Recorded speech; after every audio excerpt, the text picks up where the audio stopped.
অবশেষে প্রধানমন্ত্রী শেখ হাসিনা ছাত্রদের সকল দাবি মেনে নিতে প্রস্তুত। পাশাপাশি যত গ্রেপ্তার হয়েছে শিক্ষার্থী সবাইকে ঢালাভাবে মুক্তি দিতে প্রস্তুত এবং শিক্ষার্থীদের সঙ্গে আলোচনার দরজা ওপেন রয়েছে। যে কোনো মুহূর্তে প্রধানমন্ত্রী শেখ হাসিনা বসতে চান এবং বসার আহ্বান জানিয়েছেন, তবে সেই আহ্বান প্রত্যাখ্যান করে দিয়েছেন কোটা বিরোধী আন্দোলন কিংবা বর্তমান যে আন্দোলনের সমন্বয়কারী আছে তাদের মধ্যে একজন। পাশাপাশি আগামীকাল থেকে অসহযোগ আন্দোলনের ডাক দিয়েছেন দেশব্যাপী। কোন ধরনের বিদ্যুৎ বিল, গ্যাস বিল থেকে সমস্ত প্রকার বিল দেওয়া থেকে বিরত থাকতে আহ্বান জানিয়েছেন। পাশাপাশি অফিস বন্ধ রাখার নির্দেশ দিয়েছেন, সব ধরনের কারখানা বন্ধ রাখারও সেই জায়গায় উল্লেখ করা হয়েছে যে এই নির্দেশনাগুলো আপনারা মানুন। এ থেকে কি বোঝা যাচ্ছে যে এই সরকারের পতন তারা দেখতে চাচ্ছে। যেখানে 9 দফা দাবি ছিল, সেই 9 দফা দাবি থেকে অসহযোগ আন্দোলন পর্যন্ত এসেছে।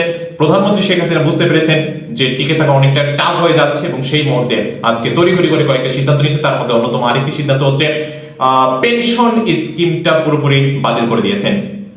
আজকে আমরা দেখলাম যে শহীদ মিনার প্রাঙ্গণে প্রচুর জমায়েত, হাজার হাজার লোক সেখানে জমায়েত হয়েছে। পাশাপাশি আমরা দেখলাম চট্টগ্রামেও হিউজ পরিমাণ লোক জমায়েত হয়েছে এবং সারা দেশব্যাপী যে গণজোয়ার তৈরি হয়েছে, গণ আন্দোলন তৈরি হয়েছে, এই আন্দোলনটা আমার মনে হয় বিগত সময় আর কেউ দেখেনি।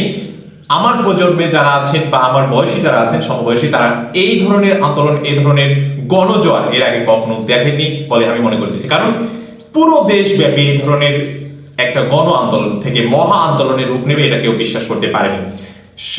ইন্ডিপেন্ডেন্ট টেলিভিশনে সংক্ষিপ্ত একটা চিত্র আপনাদেরকে দেখাই, পাশাপাশি আরো কিছু চিত্র দেখাই। তবে দেশের চিত্র কিন্তু খুব বেশি ভালো নয়, ভয়াবহ অবস্থার রূপ নিচ্ছে। কোথাও শান্তিপূর্ণ আন্দোলন হচ্ছে, আবার কোথাও পুলিশের সঙ্গে ধাওয়া পাল্টা ধাওয়া হচ্ছে, কোথাও পুলিশের গাড়ি ভাঙচুর করা হচ্ছে, আগুন দেওয়া হচ্ছে, আবার কোথাও কোথাও গুলি এখন পর্যন্ত বন্ধ হয়নি। সিলেটের একটি জায়গায় দেখলাম আর সেখানে এখন পর্যন্ত গুলি করা হচ্ছে। একদিকে বসার আহ্বান, অন্যদিকে পুলিশের গুলিও কিন্তু চলতেছে। এটাও আমরা দেখলাম, যেটা অবশ্যই দুঃখজনক বিষয় যে এখন পর্যন্ত কেন গুলি বন্ধ হচ্ছে না। এবং এই গুলিটা যতক্ষণ পর্যন্ত বন্ধ হবে ততক্ষণ কিন্তু আলোচনায় বসার দরজাটা কোনোভাবেই সহজ হবে না। এবং সরকার যদি এখন পর্যন্ত বুঝতে না পারে যে আসলে সময় খুব কঠিন যাচ্ছে, সময় খুব খারাপ যাচ্ছে, তাহলে সরকারের সামনের দিনগুলো পার করা আরো অনেক বেশি কঠিন হবে। একদিকে ছাত্র আন্দোলনের যারা শিক্ষার্থী আছেন তারা যেমন ঝাঁপিয়ে পড়েছেন আন্দোলনে, জীবন দিতে প্রস্তুত, তবু দাবি আদায়ে তারা সবসময় প্রস্তুত রয়েছেন। অপরদিকে রংপুরে যে ঘটনাটি সব থেকে বেশি আলোচিত ছিল, যে রংপুরে সাইদ হত্যাকাণ্ড, এতদিন যে প্রোপাগান্ডা আমরা শুনে এসেছিলাম, এই সাইদ হত্যাটা হয়েছে তাদের তৃতীয় পক্ষের মাধ্যমে, অর্থাৎ শিক্ষার্থী কিংবা সে তাদের ভিতর যারা ঢুকে পড়েছিল তাদের মাধ্যমে। কিন্তু আজকে কি দেখলাম, আজকের চিত্র হচ্ছে সাইদ হত্যা মামলায় 2 জন পুলিশকে বরখাস্ত করা হয়েছে। স্পষ্ট দেখা গেছে যে পুলিশের গুলিতেই মূলত আবু সাইদ মারা গেছেন। এমন একটা ভিডিও আপনারা জানেন যে সব জায়গায় ছড়িয়ে পড়েছে। এরপর সেই পুলিশ সদস্যদের মধ্যে 2 জন পুলিশ সদস্যকে বরখাস্ত করেছেন। এদের মধ্যে একজনের নাম আমিনুর এবং আরেকজনের নাম সুজন।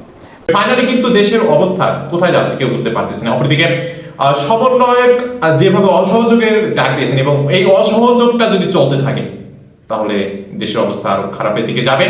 পাশাপাশি বাংলাদেশে এই মুহূর্তে যেমন শান্তি বিরাজ করার জন্য নানা পদক্ষেপ সরকারকে নিতে হচ্ছে, পাশাপাশি নিজেদেরকে ক্ষমতায় টিকে রাখার জন্য অনেক কৌশলী অবস্থানও নিতে হচ্ছে। দেখা যাক সরকার শেষ পর্যন্ত কোন কৌশলে ক্ষমতায় টিকে থাকে, নাকি এবারে ছাত্র আন্দোলন, কোটা বৈষম্য বিরোধী আন্দোলন থেকে শুরু করে যে মহা আন্দোলন, যে গণজোয়ার তৈরি হয়েছে, এই গণজোয়ারে সরকারের পতন তারা নিশ্চিত করে ছাড়ে। যাই হোক, আমরা চাই একটা শান্তিপূর্ণ দেশ এবং এই শান্তিপূর্ণ দেশে কোনো রক্ত না ঝরুক, এটা আমাদের প্রত্যাশা।